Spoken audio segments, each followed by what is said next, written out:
ഓങ്ങല്ലൂരിൽ വൻ കാട്ടുപന്നിവേട്ട. കൃഷി നശിപ്പിക്കുന്ന 87 കാട്ടുപന്നികളെയാണ് 18 മണിക്കൂർ നീണ്ട ദൗത്യത്തിൽ വെടിവെച്ച് കൊന്നത്. ഈ വർഷം ജില്ലയിൽ നടന്ന ഏറ്റവും വലിയ പന്നിവേട്ടയാണിത്. ഓങ്ങല്ലൂർ പഞ്ചായത്തിലെ പാടശേഖരങ്ങളിൽ കാട്ടുപന്നി ശല്യം രൂക്ഷമാണ്. നെൽകൃഷി ഉൾപ്പെടെയുള്ള കൃഷികൾ വലിയ തോതിലാണ് പന്നികൾ നശിപ്പിക്കുന്നത്.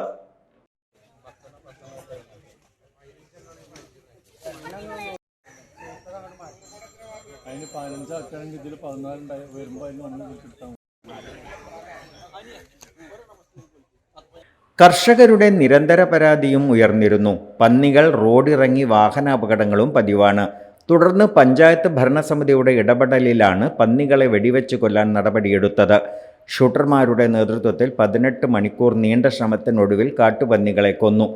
87 കാട്ടുപന്നികളെയാണ് വെടിവെച്ചത്.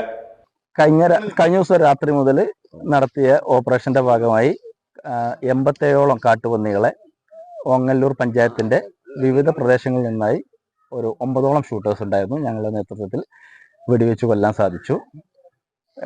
കഴിഞ്ഞ വർഷം ഞങ്ങൾക്ക് 91ഓളം പന്നികളെ ഒറ്റപ്പാലം, ചളവറ, ഈ ഓങ്ങല്ലൂർ പ്രദേശങ്ങളിൽ നിന്നായി വെടിവെച്ച് കൊല്ലാൻ സാധിച്ചിരുന്നു.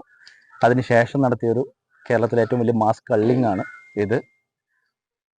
പിന്നെ പഞ്ചായത്തിന്റെ കർഷക സംഘത്തിന്റെയും പഞ്ചായത്തിന്റെയും എല്ലാവിധ സഹകരണങ്ങളും ഞങ്ങൾക്ക് ഉണ്ടായിരുന്നു. മലപ്പുറം ജില്ലകളിലെ അംഗീകാരമുള്ള 9 ഷൂട്ടർമാരും 20ഓളം സഹായികളും 6 വേട്ടനായ്ക്കളും ചേർന്നായിരുന്നു ദൗത്യം നടത്തിയത്. Dot view news. കാഴ്ചകളാണ് ലോകം. കണ്ടു തുടങ്ങുക.